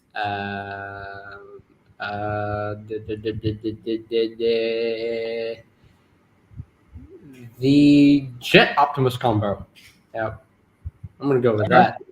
Okay, so we're gonna put him in. We're gonna put him. I'm biased, so S. Okay. Yeah. Now, I put him in S because I wanted some representation of the Jet Optimus combo, and I had the original Leader Class Jetfire, and the Leader Class Optimus Prime was so expensive that I couldn't even get it. So I said, screw that noise, I'm not even gonna get the original Leader Class Optimus Prime. But then the Studio Series versions came out, I'm like, whoa, I can't believe they actually did this. Wow. And then with the DNA design kit put onto it, it's so much. That beautiful. DNA design kit really does help emphasize that design so much. And shout out to Alfonso Nation for hooking me up with that DNA design upgrade kit because I could not find it anywhere. So shout out to you, dude, for hooking me up with that because I'm so grateful. Yeah, came with the better gun, better looking gun, and with shorter shoulder pads, and with the better compared to the original release, this thing is an absolute improvement because the leader classes were such a mess. Yeah, but it was the first time working with that design, so yeah, I think this Jet Optimus combo is definitely better than the original releases of the original leader class versions. It just looks better, it works better, and the way it combines has a lot of locking points, and it just works better in my opinion. It looks better, and it's beautiful. I still get weary about separating Jetfire at the waist from those two little clips because I've heard horror stories of those breaking on people. So I hope that's not like a widespread thing. I hope it does not happen to my copy at least or anyone else's. So just be careful, handle with care, know where you're handling it, and just be gentle. He's old. Yeah. So. Yeah. But that's it. All right, me. H&E. Okay, I'm picking Sideswipe, who is a Corvette Stingray. So driving them with Sideswipe. What's that music? What? I was saying, what's that music? I don't know, but yeah, Sideswipe is a man. All right, I can see that. It's a Corvette Stingray. Come on, like, dude. It's a gorgeous looking car. Like I've said this with every Studio Series, every movie figure. They know how to do real world cars and somehow manage to transform them into those robotic designs. It's incredible. And he's a convertible, for Pete's sake. So I mean, coming open top. Yeah. Well, the Revenge of the Fallen one in the later waves also works really well. Surprisingly, looks really good. Yeah, but that's a different episode. That's 2021 release. Yep, that's a sneak peek or little teaser for next time, whenever that may be, because I might do another different stream later. But that's aside the point. Okay, so let's see here. I'm gonna go ahead and take. Who do I want to take? I want to do someone a little different. I'm gonna go ahead and take Crowbar, and I might get a little flack for this, or there might be a little controversy from a particular viewer in our live chat. Hopefully they're still watching. Yep, he is. I'm gonna stick him up in. I'm gonna stick him up in B, and for one reason and one reason only. When transforming Crowbar, at least to vehicle mode, I feel like is one of the most frustrating aspects, considering his long ass dreads. Trying to stuff those in the back of the vehicle is such a frustrating, tedious task that I always get so I've almost debated on just trimming them, but I feel like that would kind of go against my whole modifying and repainting stock figures, which I don't like doing. But once I get it, I get it. And it is Crowbar's first official mainline release. And I feel like they did an absolute great job remolding the Berserker mold into this. So got to give him credit where credit's due. It's just that one minor aspect of that transformation that I don't like that would put him at an A. But for his first release, absolutely nailed it. Absolutely nailed it. So. All right, JJ, we got one row left. We got a couple Constructicons. We got a Bumblebee, Megatron, Brawl, Jazz, Starscream, Optimus, Bone Crusher. Who are we picking? Oh, Ironhide also, and Ratchet. Okay, so who are we picking? We are going to go with Rampage. Yeah, I'm gonna go with Rampage. Right. We're gonna take the old jerk hammer. I'm sorry. I'm looking at the chat and I'm looking at the chat and I'm just laughing. But what is all? Coming for your TMA. But yeah, Rampage. Rampage. He's also going to A. So just like Hightower. So just because his vehicle mode is just beyond perfect. It's just. It looks beautiful. It looks exactly like the one in the movie. I have no complaints. Robot mode looks exactly like how he should look in the movie. So, and I love his design. I've always loved this design for Rampage, and he did get repainted the skipjack, but that's another episode. Yeah, it's another episode. But yeah, Rampage, great mold, great figure. Love transforming him. Awesome. Mm-hmm. And his leg mode looks good.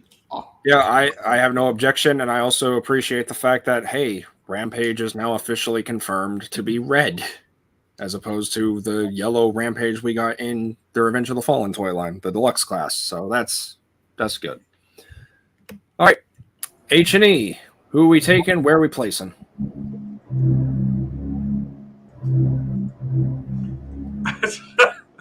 Too much about this thing.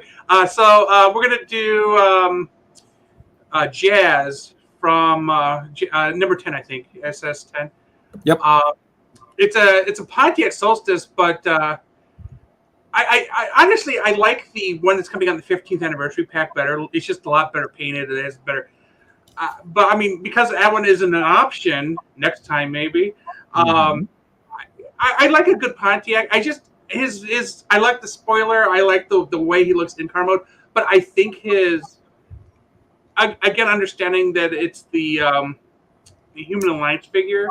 He just is so simplistically built for a studio series. So I feel like he's a B. I can agree with that. I always was very hesitant about this Jazz figure. Like, I feel like the Pontiac Solstice mode did a great job, and then the robot mode kind of falls a little short in a sense, but I feel like they replicated it enough to make it look like what he's supposed to look like. Again, the whole clear plastic joints thing doesn't help matters, which I really wish they would quit doing, because there have been reports of him breaking at the windshield or in the backpack, and it's really unfortunate, and thankfully, knock on wood, mine hasn't broken yet. So, and hopefully the QC for the 15th anniversary pack will be better, but I can agree with that. So, all right, let's see where we gotta go. I'm gonna take Scrap Metal,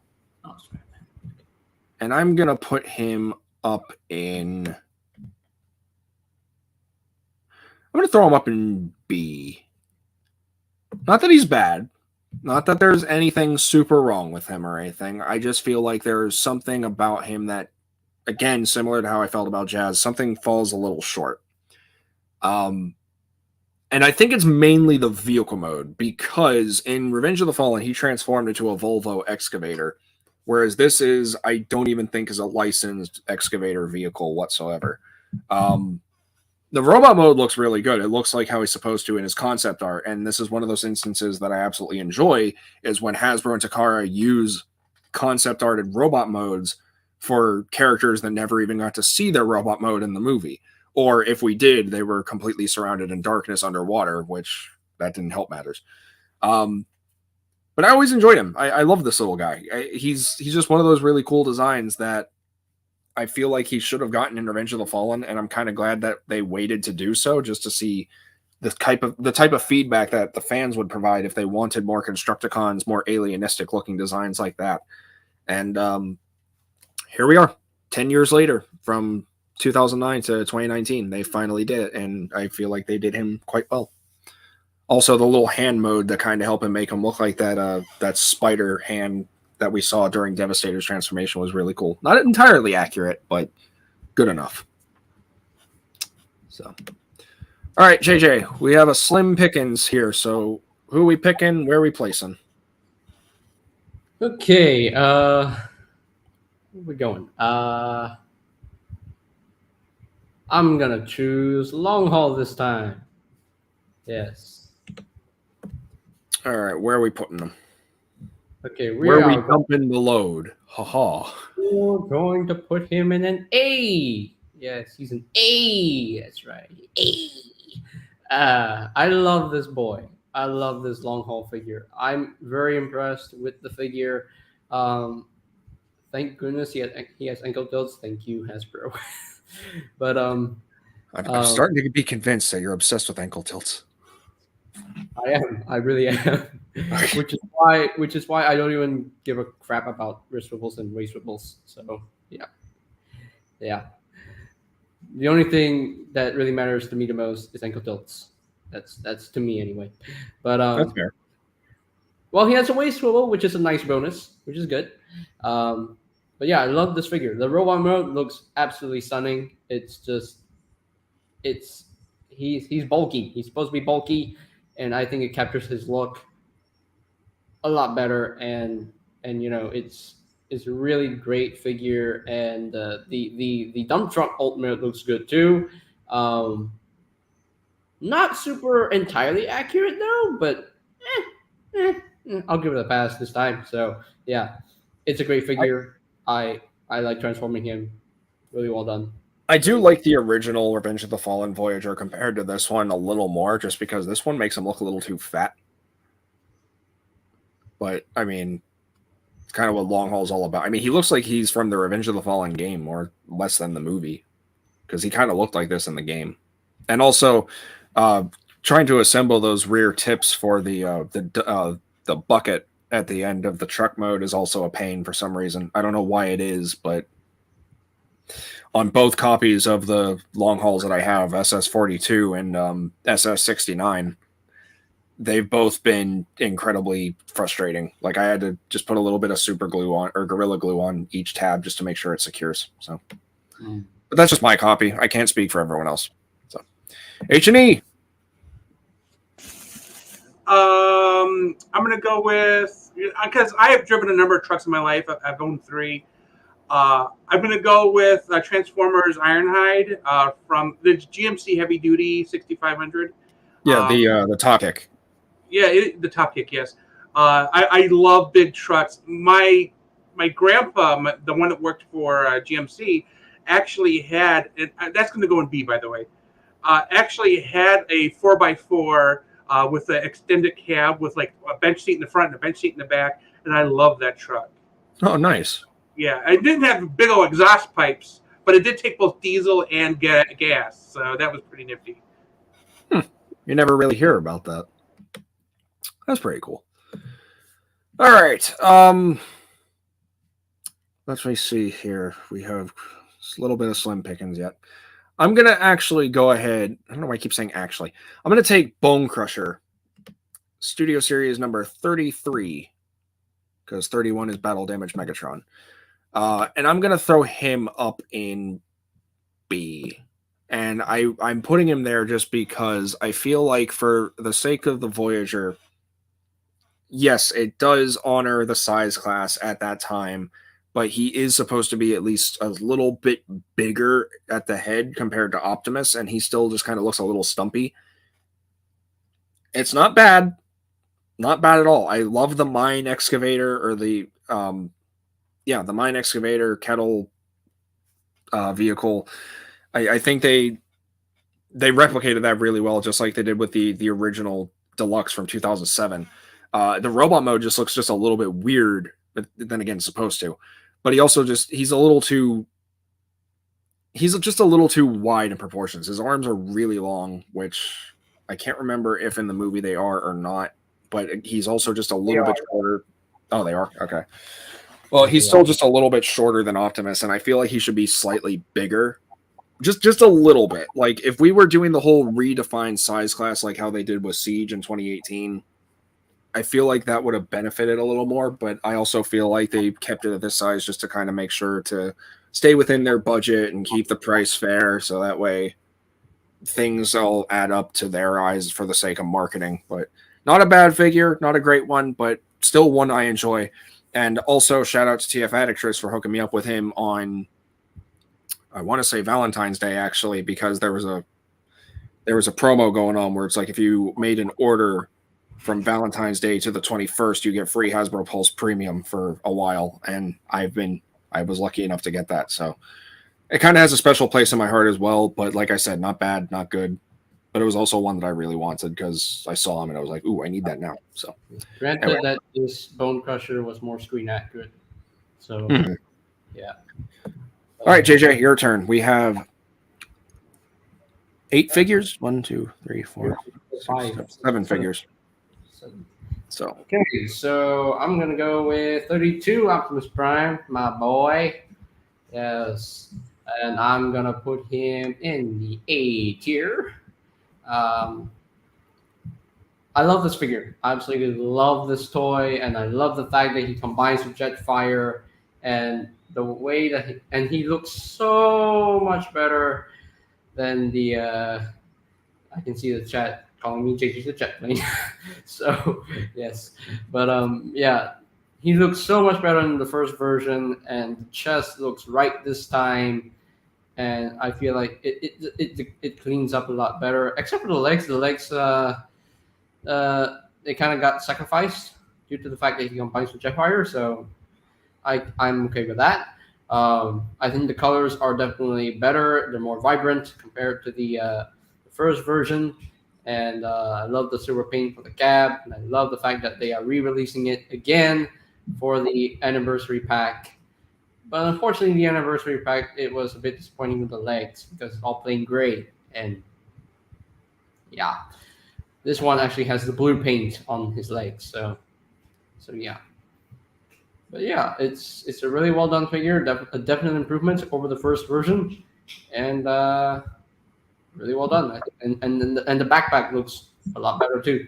Yeah. Yeah, I definitely think this is one of those things where they build upon improvement because SSO5 here was not the best, and they saw that and they were like, well, we need to do a little better, so we're going to do the 07 version, and they found a way to make that work. Still weird that this one combines with Jetfire, though, and then the Dark of the Moon one comes... Excuse me. This one comes with a different colored chest piece for the Jetfire combination. You mean Jetfire comes with the extra chest piece? Yeah, my bad. Jetfire comes with the extra. I always get that screwed up for some reason. I don't know why, but yeah, Jetfire comes with a different coloration, and then that kind of breaks up the coloration on this figure. So it just kind of little wonky. But hey, they had to make it work somehow, and they did.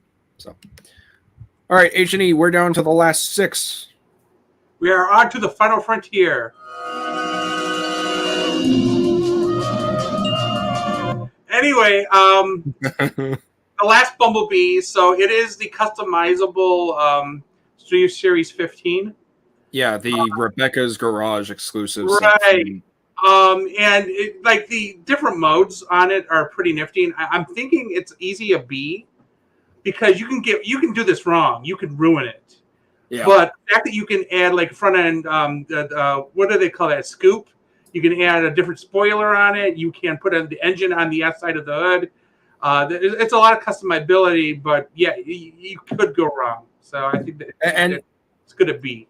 And this is one of those first instances where Transformers experimented with like vehicle mode customization, and they made it work. And it was, I mean, I love taking apart the different pieces. Like I always made sure I gave this one like that exposed engine, the front bumper with like the open slits in the front, and then like the little side guards and everything. It just like you can make this thing look really cool. I still haven't touched those stickers because I don't know which ones I'd want to put on him, but it's a nice option, and I think it was really cool. Also, it comes with Charlie from Bumblebee, so that's kind of cool too in a way. But I don't know.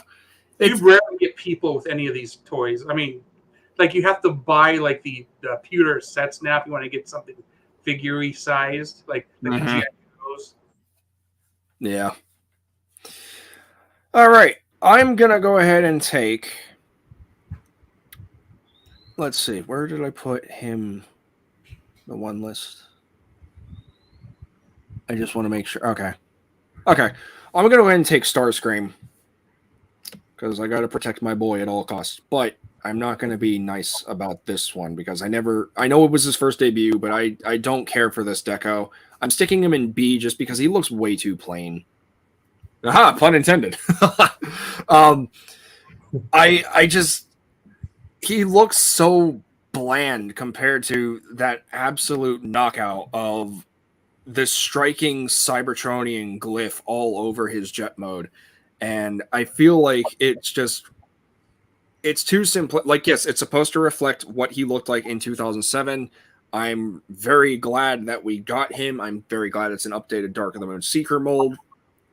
But in my personal opinion, I feel like the ROTF one is just slightly better compared to this one just because the other one makes my eyes go, ooh, pretty.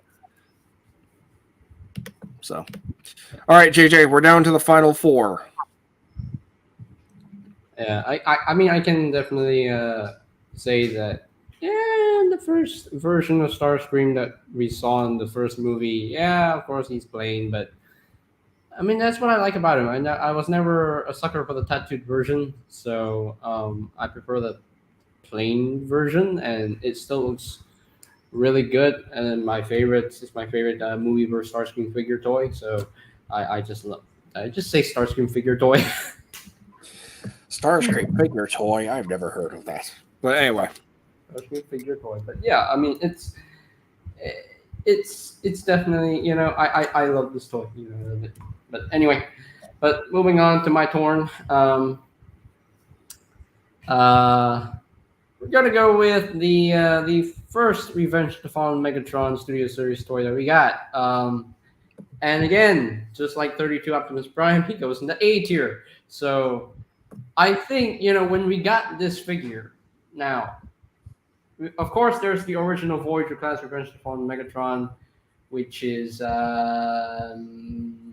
not a great toy, and he's green for some reason. I mean, It's supposed to be to make it look like he's still underwater. That's the whole reason why it was green.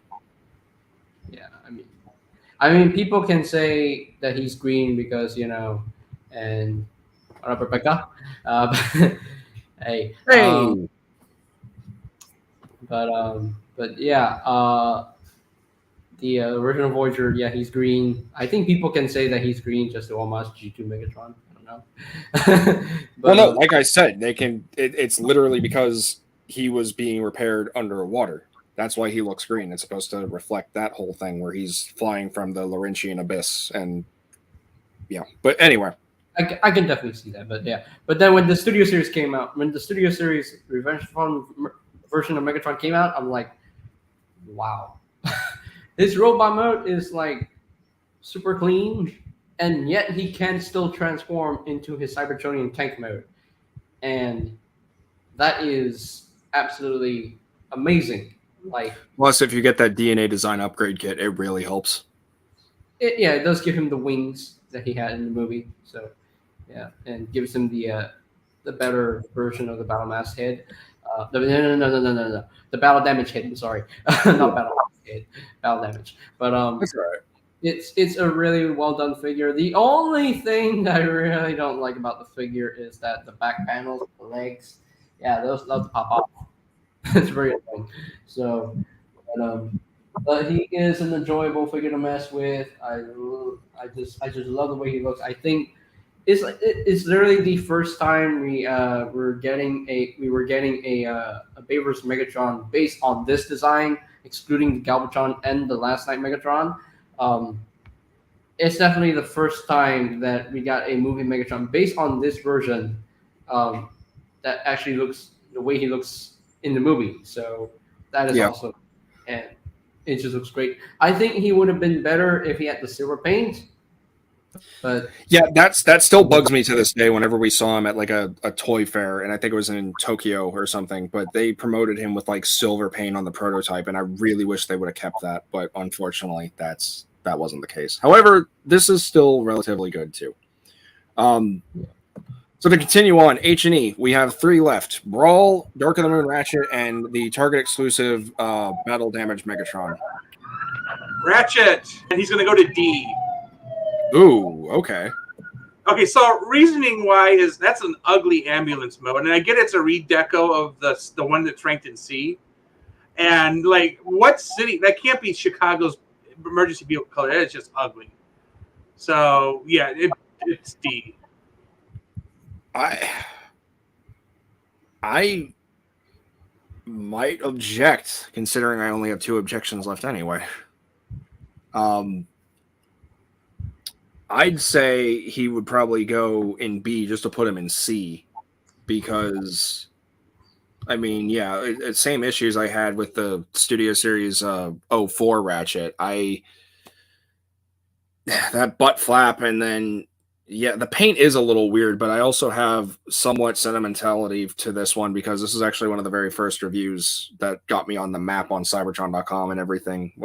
And even then, I mean, I don't think it was that bad. I mean, it's a Ratchet. It did exactly what it was supposed to do because that's what the movie did. They took this design and they just recolored it for the sake of making him look more visually appealing. So, yeah, I'm going to use my objection. I'm going to put him up in C. So, I do agree where you're coming from, though, because that ambulance mode isn't really the best, but could be a lot worse, too. All right, my turn. JJ took a Megatron, so I'm going to take a Megatron, and I'm going to throw the Battle Damage Megatron up in S. And the main reason why I'm doing this is because this is one of those times where Transformers does one of those kind of evolutionary stages of a character, because how often do we really get battle damage related characters? This is one of those very few times where we actually have the full history of Megatron from movie 1 all the way now to movie 5, where we see his entire evolution, considering that, yes, while the SS 2007 Megatron, which we will talk about in another episode, isn't 100% accurate. It does have the Revenge of the Fallen chest, unfortunately, but it doesn't actually look that bad on him. And then we get the official Revenge of the Fallen Megatron. And then we get the battle damaged Megatron, which kind of fills that evolutionary stage between movie 2 and movie 3. And then we get the Dark of the Moon Megatron. We get this Universal Studios Megatron. And then we get the Studio Series Galvatron leading up to the TLK Megatron, which I kind of hope they don't do a Studio Series version of. If they do, they need to make him look a little bit more better in the paint application department. But just re-release that mold, because there's no way you can better upon that design for TLK Megatron. And there you go. That's the whole history of Megatron's character from all 5 movies in figure form. Like, that's incredible. I do hate, though, that this was a Target exclusive. Of all the figures here, this was a Target exclusive. And shout out to TF Addictress in the comments section, the live chat, for hooking me up with this, as well as Shatter, as well as Scrap Metal and Rampage, that entire wave, minus Cogman. Thank you very much, sweetheart, because you helped me out big time. But yeah, sentimentality, cool design, lot better deco, and battle damage can never really go wrong. Well, unless it's Siege, but that's a video for, well, actually, that's already a video. So be sure to go check that out. All right, JJ. Actually, I want to do something a little different here. We did a default one here for Crankcase. So since we have a pretty decent audience right now, audience, this is your time to shine. Whether you have owned the figure or not, that is up to you. If you have seen pictures of the figure and you're like, ooh, this is good, or oh, this is crap, you are the one to judge. Where should Studio Series number 12 Decepticon Brawl be placed? Let me know in the live chat right now. And in the meantime, I just want to thank everyone for tuning in, hanging out with us. This has been an absolute joy. I have never really gotten the opportunity to really host a live stream like this, so to kind of experience this firsthand and actually be the man behind the camera and everything at this degree, it's been an absolute blast. I'm learning a lot. I'm hoping to apply this to my own personal live streams, and I hope everyone's been enjoying this so far. And if you happen to disagree with the list, hey, feel free to let us know your list down in the comment section down below, or make your own list at tiermaker.com. All right, Rebecca says B or C. False Convoy says C. Justin Yates says A. So that's Rebecca's at a 50-50 between B or C, but False is at C. We could do it. Let's see if we'll go with her higher because it's unfair. She gets 2 votes. So yeah, we'll put him in B just to balance it out. Yeah, I put him in B too. Okay, so it's 1 vote for B, 1 vote for C, and 1 vote for A. And Christopher Sickler, I hope I'm saying that name correctly, so I apologize if I'm butchering it. All right, that's 2 votes for A. So out of the 6 people who are currently watching, which thank you very much for staying with us, it looks like Brawl makes his way up to A. And I don't fully disagree with that. He has flaws, like many other figures. But I definitely feel, once again, this was an upgrade compared to the original 2007 Deluxe class, as well as the Leader class. And this thing actually pulled off some really cool engineering cues. So I cannot disagree with that. So there you go. There is our list here at TF Reviewers for the first 7 waves of the Transformers Studio Series toy line, waves 1 through 7. And including I'm going to do what? Including the exclusives. Well, yeah, I mean, they're part of the number, so I kind of do that. So we'll save this. Whoa, okay. There we go. I wasn't sure what was happening there, so. Oh, well, because you're saving it, so there's no sense of having it up anymore. Just paste the URL into the comments so people can look at it once you're saved. Okay. I'll just save it behind the scenes, because... Well, that's why I hid this, so you could.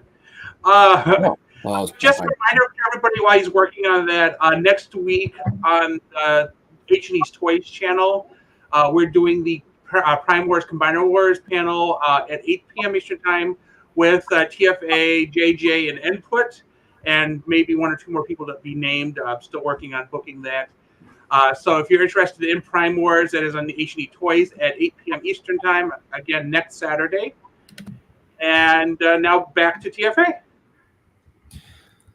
Yeah, so I haven't been I'm trying to work on the save and everything right now real quick, but like I said, I'll do it afterwards. But yeah, this has been an absolute blast. I'm sorry, I'm going to focus on myself here for a sec. Take the spotlight. No, not really. But no, for real though, this has been an absolute blast. I never really imagined kind of hosting a panel on TF Reviewers. And once again, I just have to thank H&E for allowing me to be part of this community and allowing me to contribute to the page and just have a good time and build an audience with you guys and just share thoughts on figures that a lot of people may or may not care about. It's entirely up to you as your own person. You think and do whatever you please, as long as you're not hurting yourself or others. I do appreciate all the feedback and everything. I'm sorry I did not get to all the comments and everything. I'm working on a laptop. I can't really multitask. ADHD kind of makes that a little difficult too. Not an excuse. That's an explanation. But in terms of the next video that I have planned or the next live stream that I have planned, I do still want to do the mental health live stream with Input and Ninja Bill and whoever else wants to take part in that.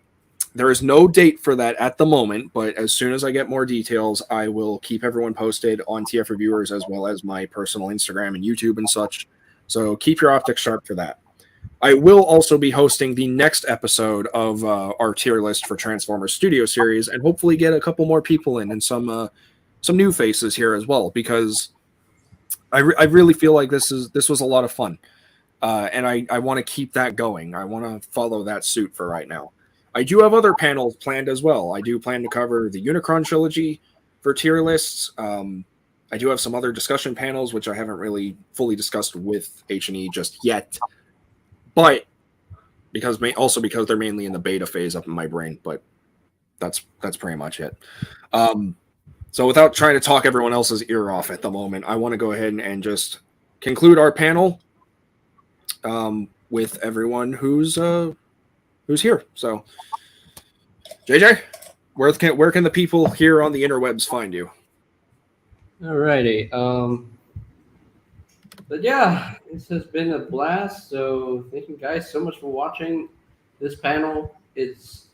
I had so much fun sharing my thoughts on several Studio Series figures from waves 1 to 7, and it was fun. It was fun. So you can always find me on YouTube, JJ Prime Reviews, and we got some more reviews coming in with the Legacy Wave 2 Deluxes. That's right.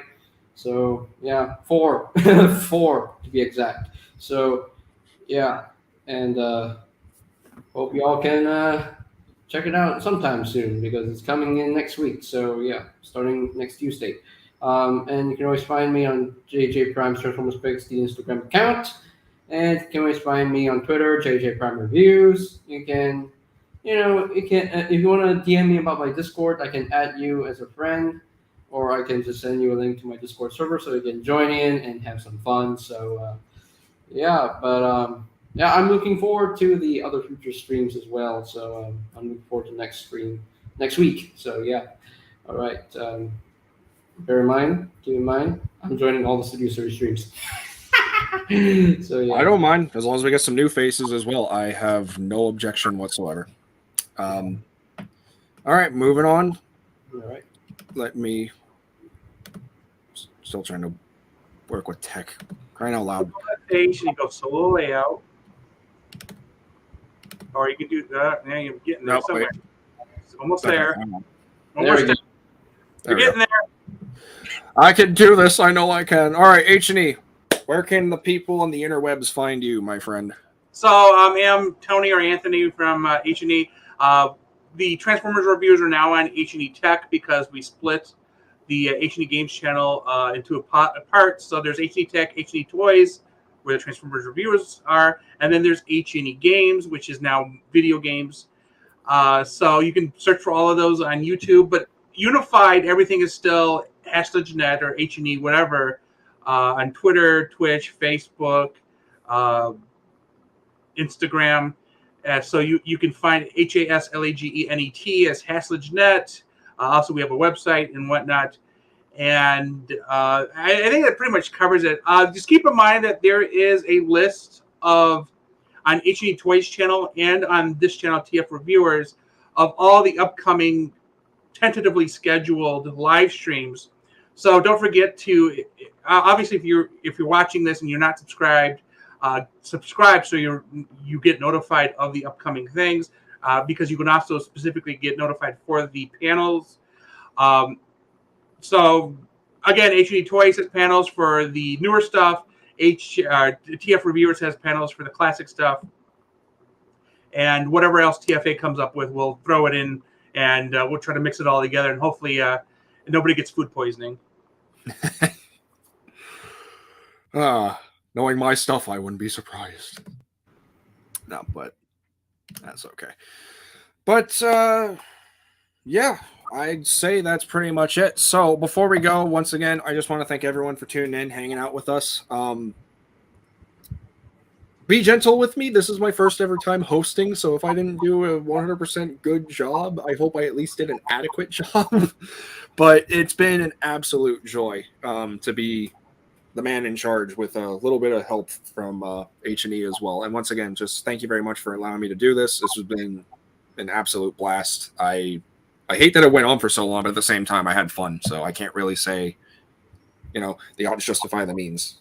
It's been a lot of fun. You can find me. I'm going to go solo on this one. You can find me on YouTube. That's youtube.com/TFA1024. I have a couple of things in mind. I have some discussion-based videos for the channel coming up relatively soon. I'm not going to tell you what, because those are going to be on Instagram, those announcements and everything, little sneak peeks, little exclusive content. So nice little segue also to check me out on Instagram. That's instagram.com/TFA1024. And also my backup account for photos and Transformers news, instagram.com/TheTFAddict. You can find me there as well. I post Transformers news. I post figure photography. I haven't started yet, but I will. And on my main account, you can find stuff about mental health and Transformers and my everyday life, because that's just how I do things. I do have a stop motion coming out, hopefully by the end of this year. Transformers Divided Mind. I'm still working on that. I still plan on working on the collection video. I have a bunch of figures that I would like to review, or at least give some spotlight to. I just got the brand new Buzzworthy Bumblebee exclusives, so stay tuned for those. I also got the Wave 2 Voyager classes from Legacy, G-Axis, and Soundwave. Soundwave provided to me by my lovely angel, TF Addictress. And speaking of TF Addictress, and also False Convoy, unfortunately, they were not able to join us this evening due to personal stuff. They were supposed to be the guests for this panel, but unfortunately, life had other plans. So regardless, though, I would still like to encourage that you subscribe and follow to everyone involved in this panel, from H&E Games to JJ to TF Addictress to False Convoy. Links for everything will be down in the description down below. So please... real quick, I do want to thank Moose for dropping in for a little bit. Yes, thank you for reminding me. Moose as well. It was a pleasure to have him. I don't know what happened. Tech issues, life issues. Busy. Bandwidth and children. They decided to play video games and they ate all his bandwidth. So the games are perfect. The kids are quiet. They can have all the bandwidth they want. Ah, gotcha. That's great. Well, he was celebrating a birthday as well. So happy birthday to the youngin. But yes, thank you to Moose as well for tuning in and joining us for a little bit, just to try to help fill up the slots a little more. And thank you, everyone, for tuning in, hanging out with us. So, from all of us here to TF Reviewers and from myself, please remember, until next time, to get addicted, stay addicted, and TF addicts for life! Roll out. This is TFA 1024, the TF addict, rolling out until all is fun.